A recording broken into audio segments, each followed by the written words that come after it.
Hai semua, apa kabar? Balik lagi bersama saya Farhan Al-Fatisi dengan NIM 211202161.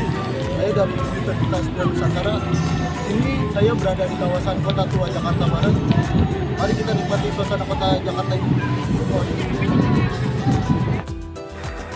Sejarah Kota Tua yang melegenda menjadikan kawasan Kota Tua di Jakarta Barat menjadi salah satu destinasi wisata pilihan banyak orang.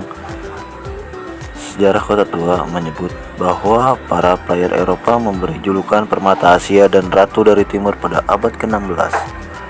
Julukan ini didapat karena lokasi tempat yang strategis dan kaya akan sumber daya yang melimpah sehingga Kota Tua dianggap sebagai pusat perdagangan benua Asia.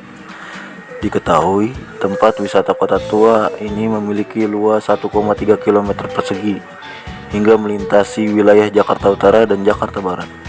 Dengan luas yang begitu lebar, tempat wisata ini dipenuhi dengan banyak bangunan yang menceritakan sejarah masa lampau yang terjadi di kawasan Batavia.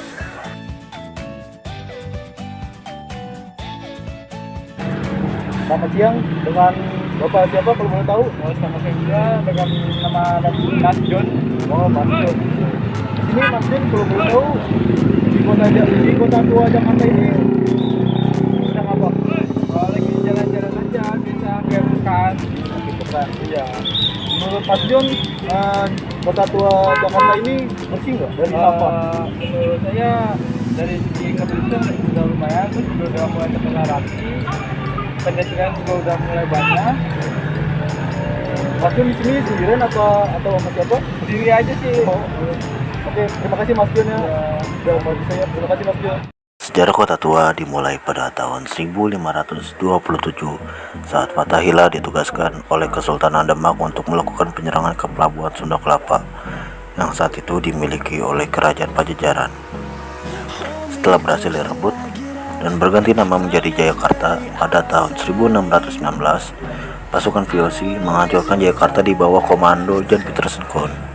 Setelah itu namanya berganti menjadi Batavia dan pada tahun 1635 wilayah ini meluas hingga ke tepi sungai barat Sungai Ciliwung. Lalu pada tahun 1650 kawasan Batavia difungsikan sebagai kantor pusat VOC di Hindia Timur dan juga dijadikan sebagai pusat perdagangan di Asia. Dari sinilah julukan Permata Asia dan julukan Ratu dari Timur muncul karena saat itu jalur pelayaran sudah sampai ke luar negeri. Tak sampai di situ, sejarah Kota Tua juga berlanjut sampai era Perang Dunia Kedua. Pada era ini, Batavia berganti nama menjadi Jakarta di bawah penjajah Jepang. Lalu, pada tahun 1972, Ali Sadikin sebagai gubernur mengeluarkan keputusan untuk menjadikan Kota Tua sebagai situs warisan untuk melindungi sejarah arsitektur dari kawasan tersebut. Tiap bangunan bersejarah yang ada di sana dapat memberikan kamu pengetahuan sejarah Kota Tua yang pastinya sangat bermanfaat untuk kamu. Di Kota Tua juga memiliki tempat yang wajib kamu kunjungi loh. Ada beberapa tempat yang wajib kamu kunjungi. Yang pertama ada Museum Fathahillah.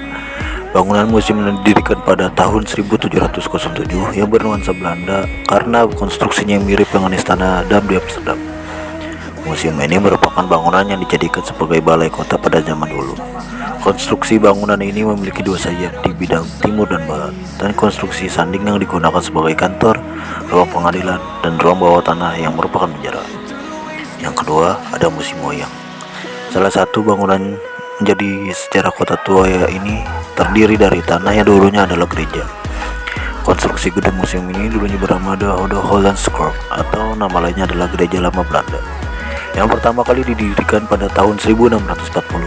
Kemudian pada tahun 1732 gereja tersebut berganti nama menjadi The New Hollandskerk atau Gereja Baru Belanda pada tahun 1808. Gereja tersebut runtuh diterpa gempa bumi. Lalu bangunan Museum Wayang pada tahun 13 Agustus 1975 dengan beberapa arsitektur gereja yang masih tampak pada bangunan museum. Dalam museum ini, kamu bisa melihat berbagai macam jenis wayang di seluruh Indonesia dan luar negeri, seperti dari Republik Rakyat Cina dan Kamboja. Yang ketiga, ada kantor pos. Pos ini menjadi kantor pertama yang muncul di Indonesia, yaitu pada 20 Agustus 1746 yang didirikan oleh Gubernur Jenderal G. W. Baron van Diemenhoff.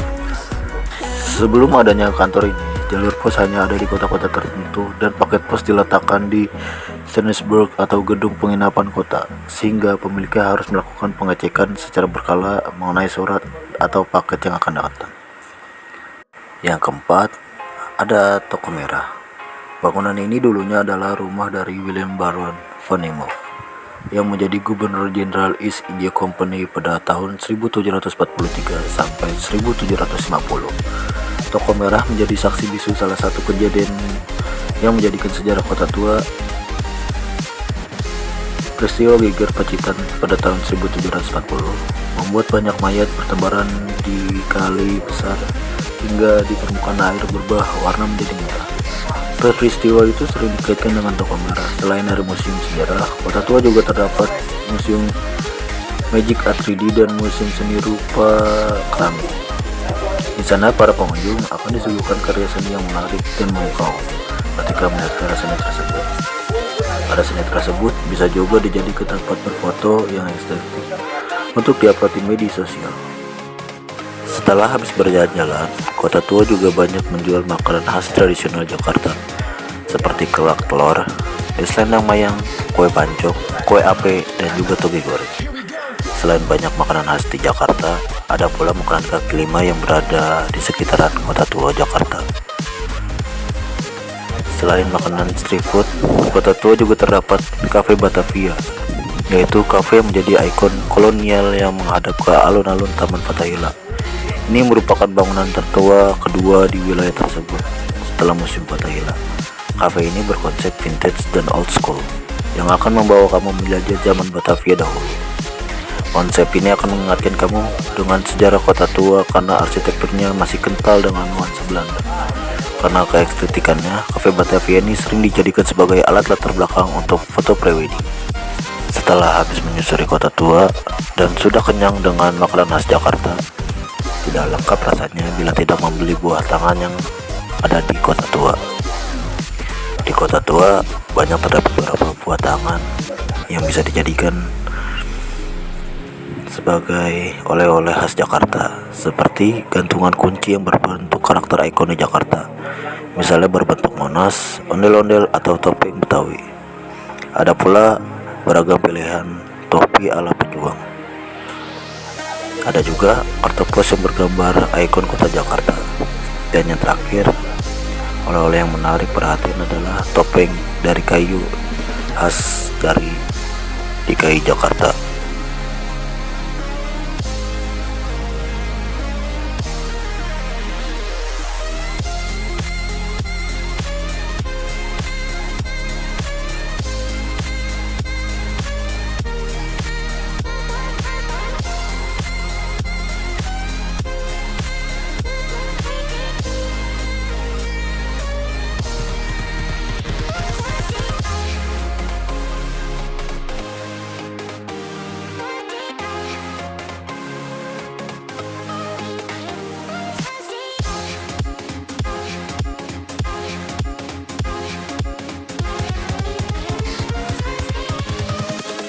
Invincible.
Nah, serukan keindahan kota tua di Jakarta ini.